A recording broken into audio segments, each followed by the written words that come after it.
Almost எல்லாருக்கும் ஒன்று சொல்லணும்னு ரொம்ப சந்தோஷமாக இருக்கேன். இப்போ வந்து பார்த்திங்கன்னா நம்ம கருப்பு படம் வெற்றிகரமாக திரையரங்குகளில் வெற்றிகரமாக ரிலீஸ் ஆகி நம்ம ஆர்ஜே பாலாஜி சார் தயாரிப்பில் சூர்யா சார் நடித்ததில் த்ரிஷா மேம் வந்து பார்த்திங்கன்னா நடிச்சிருக்காங்க. ஸோ சாய் அபியங்கர் வந்து மியூசிக் வந்து போட்டிருக்காரு. சிறப்பான ஒரு மாஸ் மசாலா என்டர்டெயின்மெண்ட்டாக படத்தை கொடுத்துருக்காரு. ட்ரெய்லர் பார்த்தோம், மூவியுமே பிளாக் பஸ்டராக இருக்குன்ட்டு கேள்விப்பட்டேன். நான் ரிவ்யூவும் பார்த்துருக்கேன். ஸோ என்னோட தரத்தில் ரிவ்யூன்னு நான் தரேன்.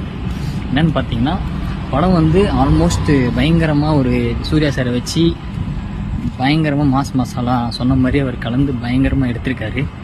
ஸோ ரொம்ப ஹாப்பியாக இருக்குது கேட்குறதுக்கு. நானுமே இன்னும் வந்து பார்த்திங்கன்னா படம் இன்னும் நான் பார்க்கல. ஓகேங்களா, நான் படம் பார்க்க போகிறேன். நாளைக்கு தான் பார்க்கலான் இருக்கேன்.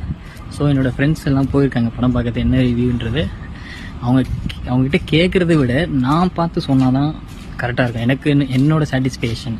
ஏன்னா ஃபஸ்ட் டைம் வந்து நம்ம ஆர்ஜே பாலாஜி சாரை நம்ம வந்து பார்த்திங்கன்னா காமெடி ரோலில் பார்த்துருக்கோம். அதுக்கப்புறம் வந்து பார்த்திங்கன்னா அண்டு ஹீரோவாக பார்த்துருக்கோம். ஓகேங்களா, எல்கேஜி மூவி அந்த மாதிரி மூவிஸில் ஹீரோவாக நடிச்சிருக்காரு. இந்த மாதிரிலாம் பார்த்துருக்கோம். பட் ஃபஸ்ட் டைமாக நம்ம சூர்யா சாரை வந்து அவர் வந்து ஒரு மாடுலேஷனாக அவர் காட்டியிருக்காரு. கருப்பு சாமி, அந்த சாமியை வந்து ஒரு உருவமாக வச்சு நம்ம சூர்யா சாரை வந்து அவர் கொடுத்துருக்காரு. ஸோ படம் எப்படி இருக்குன்றது பிளாக் பஸ்டர்லாம் போட்டிருக்காங்க. நிறைய ரிவ்யூஸ் நான் பார்த்தேன். பட் இருந்தாலும் என்னோடய சாட்டிஸ்ஃபேக்ஷனுக்கு நானும் போய் அந்த மூவியை பார்க்கணுன்னு ரொம்ப ஆவலாக இருக்கேன். ஆஃபீஸ் டைம்ன்றதுனால நான் வந்து போயிட்டு அந்த மூவியை பார்க்க முடியல. ஸோ ஆஃபீஸ் போய்ட்டு வரதுக்கு எனக்கு டைம் கரெக்டாக இருந்துச்சு, மூவி போய் பார்க்க முடியல.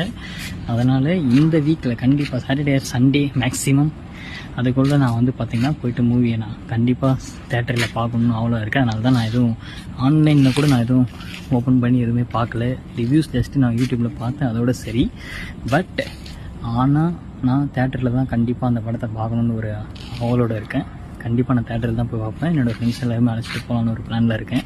ஸோ ஃப்ரெண்ட்ஸ் எல்லாருமே போய் தேட்டரில் ஆர்ஜே பாலாஜி சார் ஃபஸ்ட் டைமாக ஒரு டைரக்டராக களமிறங்கி மூவியை பண்ணியிருக்காரு. அதுக்காகவே எல்லோரும் போய் தேட்டரில் போய் பாருங்கள். மொபைலோ இல்லை லேப்டாப்பில் டவுன்லோட் பண்ணி பார்க்கறத விட தேட்டர் எக்ஸ்பீரியன்ஸ் டிஃப்ரெண்ட்டாக இருக்கும்னு நான் நினைக்கிறேன். அதனால் இப்போ தேட்டர்லேயே போய் பாருங்கள். ஓகேங்களா, ஓகே ஃப்ரெண்ட்ஸ், பாய். ஆக்சுவலாக நான் போன டைம் சொன்னேன் இல்லை உங்களுக்கு ஒரு பெரிய ஒரு அப்டேட்டோட வரேன் அப்படின்னு சொல்லிட்டு. இதுதான் அந்த அப்டேட்டு. நெக்ஸ்ட் டைம் நான் கண்டிப்பாக அந்த தேட்டரில் போயிட்டு எப்படி இருக்குது படம் என்ன ஏதுங்கிறத நான் பார்த்துட்டு அதுக்கப்புறமா நான் உங்களுக்கு மறுபடியும் நான் ரிவ்யூ கொடுக்குறேன். ஓகேங்களா, okay friends, okay bye. Almost எல்லாருக்கும் ஒன்று சொல்லணுன்னு ரொம்ப சந்தோஷமாக இருக்கேன். இப்போ வந்து பார்த்திங்கன்னா நம்ம கருப்பு படம் வெற்றிகரமாக திரையரங்குகளில் வெற்றிகரமாக ரிலீஸ் ஆகி நம்ம ஆர்ஜே பாலாஜி